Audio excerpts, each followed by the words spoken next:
देखिए, अगर आप पढ़े लिखे नहीं रहेंगे ना तो आपको आप ही के घर में घुस के कोई कब्जा कर लेगा। चाहे लड़का हो या लड़की, वो कभी अपने माँ बाप के आंखों में आंसू नहीं देख सकता, लेकिन जो आंसू आपकी कामयाबी उनकी आंखों में लाती है ना, वो आप जरूर देख के आइए। वक्त जब बिगड़ता है तो गूंगे भी बुराई करने लगते हैं। जब लोग बराबरी नहीं कर पाते तो पैरों के नीचे खुदाई करने लगते हैं, लेकिन ऐसे लोग ज्यादा देर तक टिकते नहीं हैं, सारे लोग खत्म हो जाते हैं। जीवन में याद रखना, कभी किसी के डिपेंडेंट या भरोसा के हिसाब से अपनी जीवन मत बिताना, क्योंकि मुश्किल की घड़ी में कोई साथ नहीं देगा, अंधेरे में खुद की परछाई छोड़ के चली जाती है।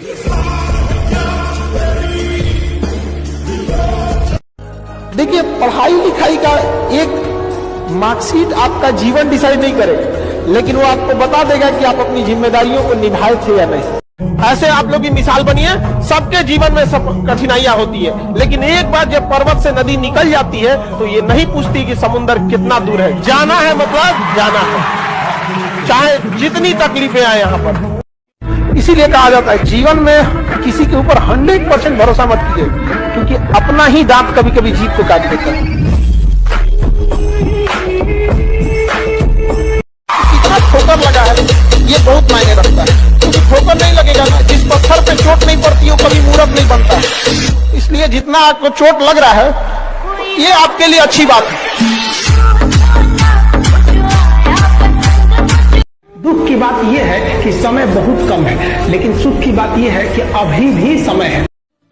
माँ बाप और शिक्षा, ये तीन ही ऐसे चीज है जो कभी आपके शकल सूरत से आपको नहीं वैल्यू देते, आपके अच्छे गुणों से आपको वैल्यू देते। समझिएगा, याद रखिए, आप आगे बढ़ सकते हैं तो मेहनत करके, किसी को धोखा देके नहीं। अच्छे इंसान और अच्छी किताबें जल्दी समझ में नहीं आता है, वक्त लगाना पड़ता है। समझ आ गया? बहुत दूर तक जाना पड़ता है ये जानने के लिए कि करीब कौन था। अगर दीपक खुद जले ही ना तो प्रकाश कैसे होगा? तो कुछ ना कुछ लोगों को तो अपने ऊपर लेना पड़ेगा। आप किसी भी जगह पे, चाहे वो परिवार हो या दोस्त हो या आपका बिजनेस हो या नौकरी हो, अगर आपकी अहमियत एक नाखून और बाल की तरह रहेगी तो कोई आया काट के निकाल देगा। आपके पिछड़े तो हम ख्वाबों में मिलेंगे, जैसे सूखे हुए फूल किताबों में नहीं।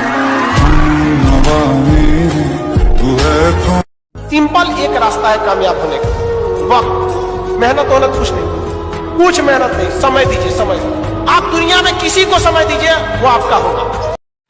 इसलिए जितना जल्दी हो सके उतना जल्दी संघर्ष करके अपनी जिंदगी को आगे निकालना है, वरना आप फंसे रह जाएंगे। समझाइएगा? हमसे मत छुपाओ बाबू, तुम जिस रास्ते पे चल रहे हो उसके ट्रैफिक पुलिस रहे हैं। हम कहते हैं कि 10 साल तक बस फीस कम कीजिए ताकि सारे लोग क्या हो जाए, आ जाए। 10 साल में क्या होगा ना, एक बड़ी आबादी पढ़ लिख के नौकरी पे सेटल हो जाए। पहले दिन बता रहे हैं, मेहनत करना होगा तो एडमिशन लीजिएगा, वरना माँ बाप का पैसा मत बर्बाद कीजिएगा। वर्क कितना मिलेगा आप परेशान हो जाइएगा। आंसर लिखना पड़ेगा आपको, आंसर ले जाके चेक कराइएगा। नहीं चेक कराएंगे तो कोई जबरदस्ती आपसे नहीं ले आ सकता है। आप नहीं पढ़ेंगे तो हम जबरदस्ती नहीं पढ़ा सकते, लेकिन मेहनत करना पड़ेगा। हम अगेन बताते हैं कि आप 1.5 साल के लिए अगर आप सबको भूल सकते हैं, अपना सुख त्याग सकते हैं, तो गारंटी बताते हैं आप गांव के पहले अधिकारी बन के निकलेंगे। हम सब मिडिल क्लास के लोग राजा बनने के लिए पैदा ही होते हैं। ये न्यूटन का चौथा लॉ है। मिडिल क्लास के सामने जो सबसे बड़ी दुविधा है कि वो सबकी बात सुनता है। जी भर के रिस्क लो, हम कौन सा गांधी फैमिली से हैं या मुगल फैमिली से, हमारा कुछ नहीं डूबेगा, डूबेगा ही नहीं। हमसे ऊपर वाला उठ के पूछेगा ना मरने के बाद कि क्या किए हैं, तो हम कहेंगे सुनिए ना, आप जिसको ऐसा घर में पैदा किए थे ना कि खाए को नहीं था ना, उसको शिक्षा कर देके उसको अधिकारी बना दिया, यही किए हैं। ये हम देखते हैं बड़े दूसरों में कमियां निकालते थे, एक मुलाकात इस आईने से करते थे, फिर देखते हैं अपने आप को कैसे बदलते हैं। और कम पैसा अगर माँ बाप भेज रहे हैं तो खुश हो जाइएगा, कम पैसा भेजेगा। रीजन क्या है कि ज्यादा पैसा बिगाड़ दें। जब आपकी हालत सुदामा जैसा हो जाएगा ना, तो कोई देख के मुस्कुराएगी भी ना, तो आप डर जाइएगा कि मेरा सारा पेट खुल जाएगा कि हमारी औकात क्या है। इसलिए आप अपना मुंह मोड़ लीजिएगा। और जब पैसा ऐसा ढेर रहेगा ना, तब उसको चॉकलेट खिलाइएगा, आइसक्रीम खिलाइएगा। क्योंकि देखिए पढ़ाई दिन पर दिन टफ होते जा रहा है। जितना आप पढ़ के आज के समय में बीपीएससी निकालेंगे, उससे ही उतना ही पढ़ के आज से 15 साल पहले लोग यूपीएससी निकालते हैं सेम। यानी जितना लेट कीजिएगा हर साल 5% आपका एग्जाम टफ होते जाएगा। अगर दो साल लेट किए तो 10% टफ हो जाएगा। 10% का मतलब 10 नंबर बढ़ जाएगा। और कट ऑफ जो होता है कोई भी पास और फेल केवल इसी 10 नंबर से। इतना कामयाब होइएगा ना कि गलती से भी अगर माँ बाप बुढ़ापा में बीमार पड़े ना तो बिल ना देखना पड़े कि कितना का बिल बनेगा। ससुरा अमेरिका तक इलाज कराना पड़े तो लेके चल जाएंगे। हालांकि बीमारे ना पड़े किसी को, लेकिन एक एज होता है बुढ़ापा में तो थोड़ा सा हो ही जाता। ज्यादा सबको समझाने की भी कोशिश मत कीजिएगा, क्योंकि ट्रक का माल टेम्पू में लोड नहीं होता है। उतना समझने के लिए भी औकात होना चाहिए। नहीं समझे? अब छोटा बच्चा को जाके समझाइएगा यूथेरिया, प्रोटोथेरिया, मेटाथेरिया, प्लेंटी हेलमेंथी, जेस्केलेमेंथी, जो के दिमागे से उड़ जाएगा। बहुत ज्यादा लोगों को नहीं समझाइएगा आप, समझना क्या? और हमारा तो एक सिद्धांत है, जो कंफ्यूज रहता है ना उसको और कंफ्यूज कर देते हैं। समझना है कि नहीं गया आप? एकदम कंफ्यूजन में रहता है हम। भगवान न करे आप लोग में किसी को नौबत आए, माँ बाप जब बूढ़े हो जाएंगे तो कई अगर आप सक्सेस नहीं हो पाएंगे तो सोचिए बूढ़े माँ बाप को 10 तरह की बीमारियां लगेंगी। आजकल बीमारियां इतनी हो गई हैं, तो अगर आप सक्सेस नहीं हो पाएंगे तो बूढ़े माँ बाप को इलाज तक नहीं करा पाएंगे। चलो छोड़ो, माँ बाप ने आपको पाला, अपना पूरा जवानी, अपना बुढ़ापा आपको करियर बनाने में लगा दिया। अरे कम से कम इतना तो पढ़ लिख के कामयाब हो जाओ कि बुढ़ापा में उनको अगर कुछ प्रॉब्लम हो जाए तो दिखा सको कि ओकरो खातिर तुम लोग को नौटंकी करना पड़ेगा।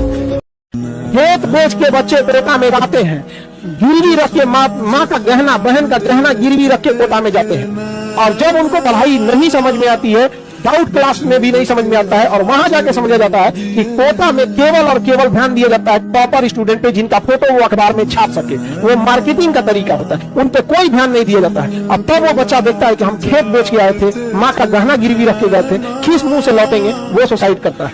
इस पर सोचना चाहिए देश के शिक्षा विभाग को। लेकिन क्या कीजिएगा, हम अकेले कितना लड़ेंगे, लेकिन है बिहारी, जब तक तोड़ेंगे नहीं तब तक छोड़ेंगे नहीं।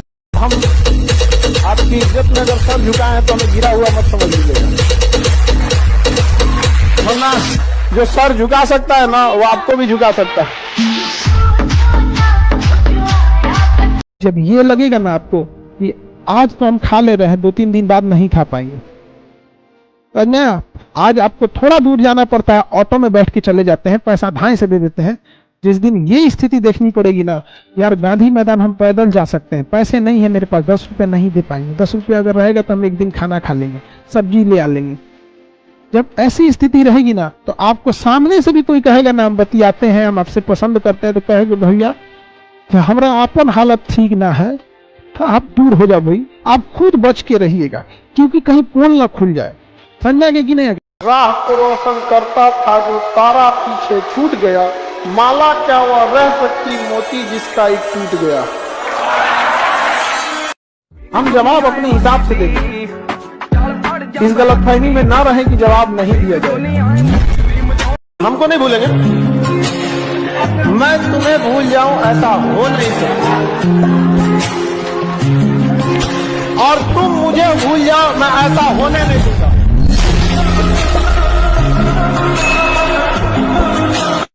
कोई भी सरकार आए जाए, आपकी घर की व्यवस्था बदलेगी जब आप कमाएंगे। जितना जल्दी इसको समझ जाइए उतना सही रहेगा। आप नहीं कमाएंगे, सरकार किसी की भी रहे, राशन कार्ड के ऊपर 5 किलो अनाज से आपका जीवन नहीं जी सकता है, जिंदा रहिएगा। उस तरह तो लोग गाय भैंस भी पालता है तो खाना खिलाइए करता है, भूखे तो मरेंगे नहीं आप लोग, है ना? तो आप अपनी अर्थव्यवस्था पे ध्यान दीजिए, समझे? घर कैसे चलेगा बढ़िया ढंग से।